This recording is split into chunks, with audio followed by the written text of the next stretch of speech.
Welcome to the Deep Dive. We're here to cut through the noise and really get to the heart of things. That's right. And today, we have something, well, quite different. It's a unique deep dive based on a very personal case study shared by one of you, our listeners. Mm-hmm. You've given us this incredibly rich story about your family. There are triumphs, sure, but also some deep tragedies, really confusing illnesses, and these sort of haunting questions about loved ones. Yeah, and it's a fascinating opportunity, really, to explore this concept of karma. You know, how actions, intentions, even things that seem small, Right. how they can ripple across lifetimes. It's not just about us, it affects our families, too. We've gone through the material you sent, looking for those specific insights, those connections. Exactly. So Yeah. our mission, if you like, is to take this family story and, using the wisdom and the sources you provided, try to untangle these karmic threads. See where they lead. Yeah. We'll tackle the questions you asked head on. And some of the answers, well, they're surprising, maybe even a bit challenging, but they offer a fresh way to look at, human experience and this undeniable law of cause and effect. Absolutely. Let's get into it. Okay, so let's start by introducing the key people here and the often puzzling situations around their lives and deaths. First up, the mother, Mm-hmm. described as genuinely kind, always helping people. She raised 12 children, which is just extraordinary. Settled. But then, the 13th and 14th pregnancies, she chose abortions. Felt the burden was just too much. Understandable from a human perspective. She also regularly made merit offerings, alms, releasing animals, that sort of thing. Yeah. But despite this, she ended up suffering from memory loss, paralysis, passed away at 80. Right. So your question, listener, was, where is she now? And is she getting the merit you're dedicating? And then we have the father, known for being honest, though maybe a bit naive, got swindled sometimes. Kind man, but didn't really know much about making merit beyond the basics. In his youth, he played cards, smoked, but interestingly, never drank alcohol. Okay. Now, the big thing for him was the family business. He inherited and ran a pig slaughterhouse for 30 years. 30 years. Wow. Yeah, until the government took it over. He passed away at 83 from colon cancer, apparently never really sick before that. So similar questions for him. Where is he? Is he receiving merit? Exactly. Okay, moving on. Brother 4. This is a different kind of puzzle, isn't it? It really is. Highly educated, 2 degrees, law and accounting from Thammasat.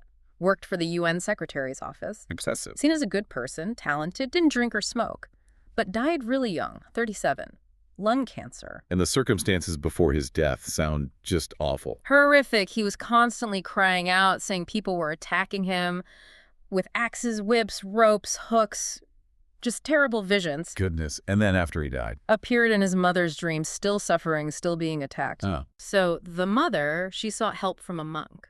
The monk advised creating a special Buddha statue, a karma-stopping Buddha, in a temple up in Chiang Mai. And did that help? Apparently so. After that was done, Brother 4 appeared in another dream, saying he was now at peace. That's something, at least. But the questions remain. Why that awful suffering before death? And lung cancer at 37. Key questions. And that leads us to Brother 1, the eldest. Right, the one who was really trying to help Brother 4. Yeah, dedicated, researched yoga, meditation intensely. He even achieved this state. He called it spirit detachment, used it for travel, for pleasure, meditated all night sometimes. Okay. But then something strange happened. Very strange. On the day of Brother 4's funeral, he was helping you, the listener. You had a leg cramp, and he just collapsed. Just like that. Just like that. And after he recovered, these bizarre symptoms started. Intense pain just from tiny food particles. His complexion went dark. How odd. He could only eat and sleep at night, couldn't function or work during the day. Doctors, completely stumped. No diagnosis. So what happened then? A monk offered help, but it came with a condition.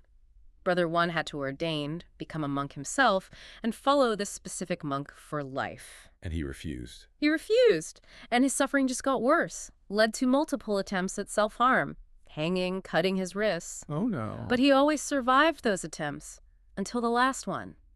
He died by suicide, taking medication. That's incredibly tragic. And he warned his siblings about meditation. Yeah, that's a crucial point.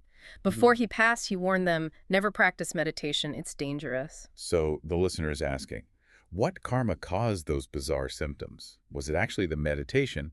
And ultimately, why the suicide? So many layers here. Deep layers. And finally, let's turn to you, our listener.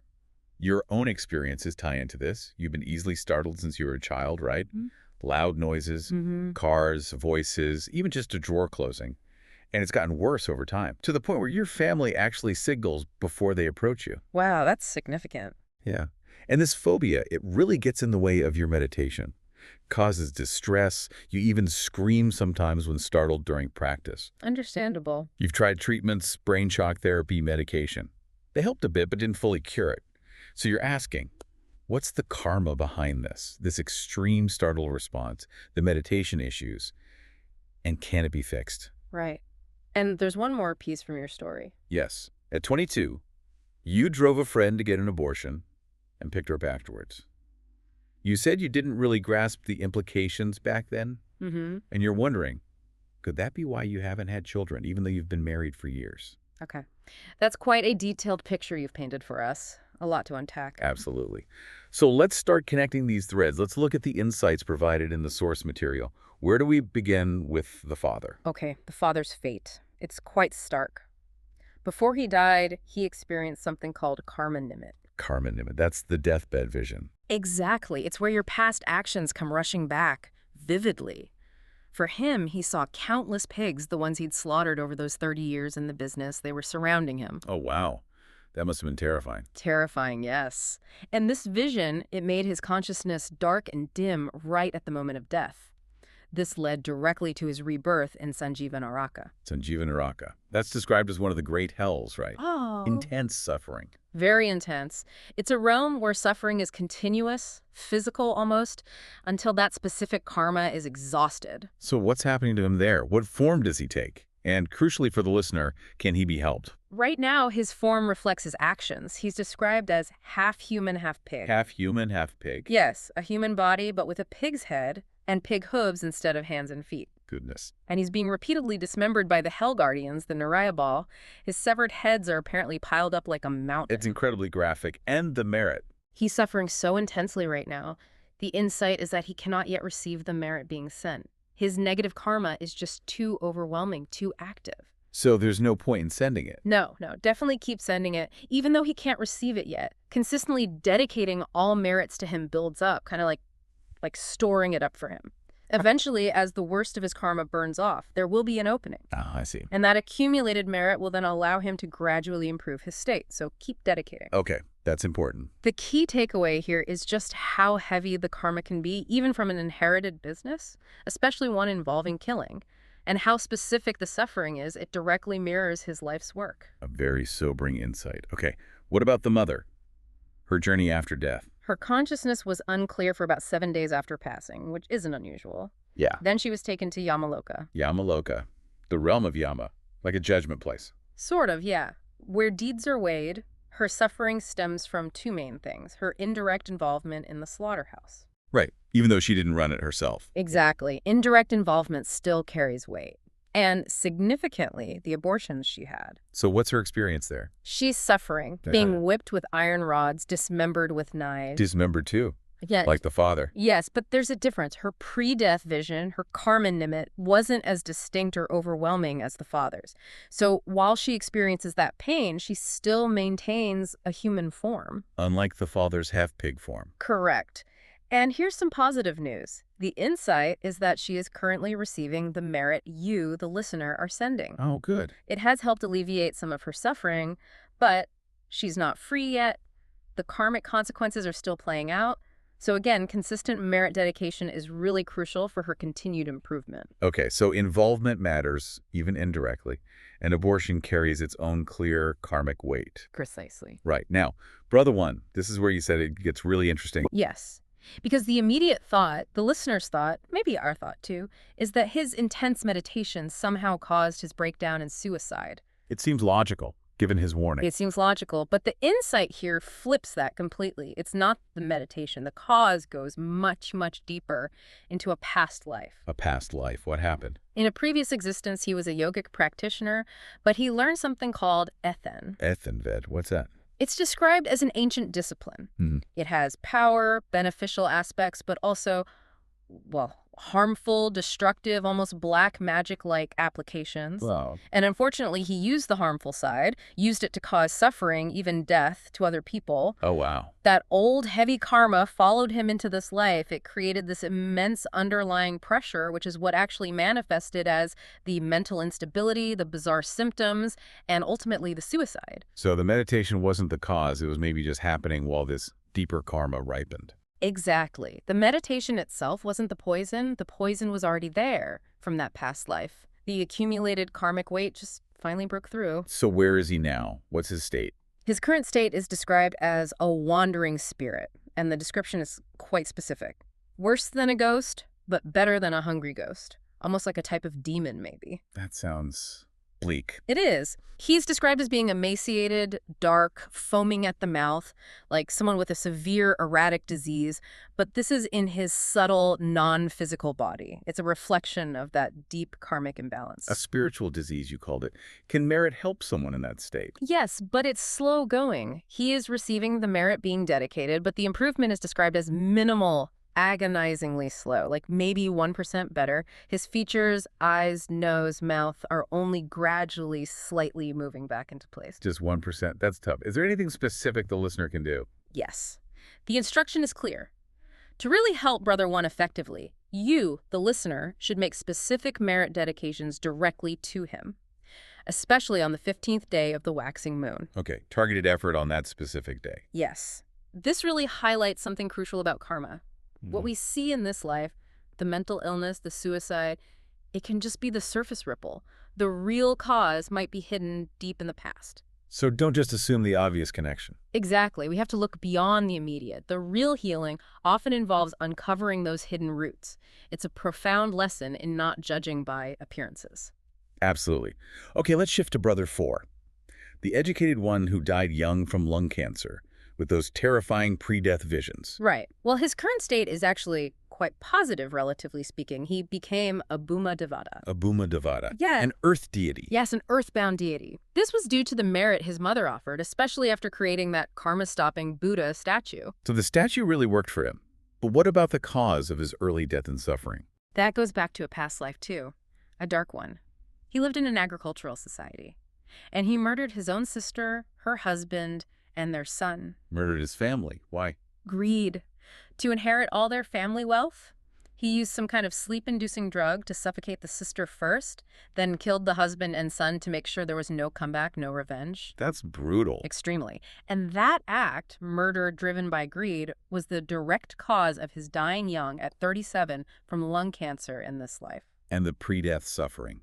The visions of people attacking him. Those were the vengeful spirits of the family members he killed. They were essentially getting their retribution as he was dying. Wow. So direct. The karma is incredibly precise. Incredibly, the pursuit of wealth through violence brought a violent, terrifying end. A stark illustration of karmic justice, you could say. No kidding. Okay, finally, let's talk about you, our listener, and your karma.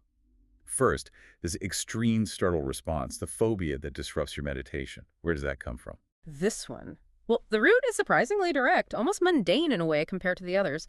In a past life, you were apparently a rather boisterous young man. Okay. And you found it amusing to playfully startle animals. Specifically, caged birds, ducks, chickens on a farm. You'd shake their cages, poke them when they were sleeping. Just for fun. You're fun. Just startling birds and chickens. That caused this lifelong phobia. It sounds minor, doesn't it? But think about it. You were deliberately disrupting the peace and causing fear in other beings repeatedly for your own entertainment.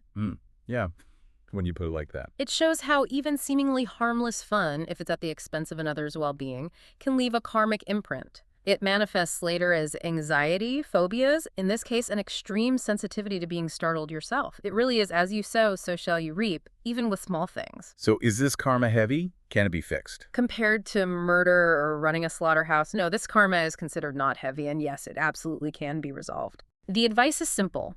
Continuously dedicate merit, specifically to those animals you tormented in that past life. Keep doing that with sincere intention. Okay. And the insight is that this will lead to healing within this lifetime. You can overcome this phobia.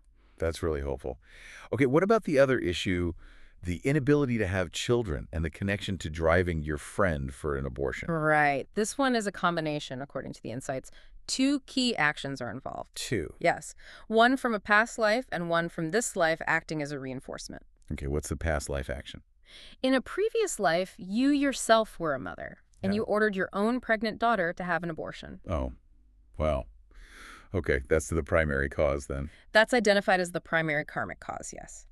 Then, in this current life, the act of driving your friend to get an abortion, even though you didn't fully understand the implications then, Yeah. that action served to reinforce the original past life karma. It Yeah. sort of reactivated or strengthened that karmic obstacle. So those two things together created this situation. Yeah. That's the insight. The combination of that past command and this life's facilitation creates the karmic block preventing you from having children despite being married and presumably wanting them.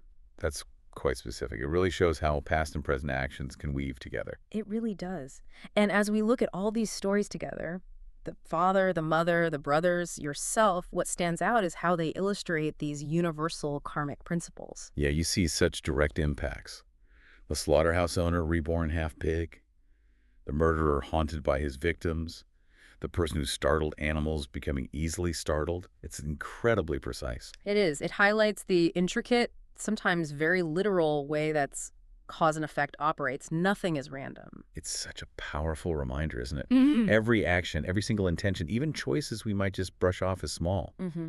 they all have consequences. Mhm. Those consequences can show up in ways we'd never expect across lifetimes, through generations. You really can't escape that fundamental law. It really makes you think about, I don't know, the sheer precision of it all. Accountability. And that understanding, it leads to something important. It gives us agency, doesn't it? How so? Well, when we really start to grasp these principles, even a little bit, we learn how to navigate life differently. We can choose actions that minimize suffering, that create positive results, not just for us, but for everyone around us. Right. It becomes a practical guide. Exactly. This knowledge isn't just theoretical. Its real value comes when we understand it and actually apply it, making more mindful, more compassionate choices, moment by moment. This has been just incredibly insightful. A really deep dive into how karma works, practically speaking. It gives such clear, direct answers to those very personal, very difficult questions you shared, listener. It does. And these stories, they really drive home that understanding karma isn't just about, having a belief system. It's about actively seeing these connections. Cause and effect in action. Yes. Hmm? Seeing how things link together. It gives us a framework for living with awareness, knowing that every choice ripples outwards. So for you, our listener, what's the takeaway here? I guess it's a reminder of the real power in consistent positive actions. Definitely. And the importance of compassion, and maybe most hopefully the real possibility of healing. You can redress past wrongs, you can shape a better future through dedicated effort and understanding these laws. It's empowering, in a way, despite the sometimes harsh truths. It is, and maybe it leaves us all with a final thought to chew on. Yeah. Do we choose to really grapple with these principles of karma now while we're alive and let them guide how we live? Or do we wait? Wait until we pass on, and only then witness their undeniable truth firsthand. That is a profound question to end on, something for all of us to think about. Thank you, listener, so much for sharing your family story and allowing us to explore these vital, vital insights.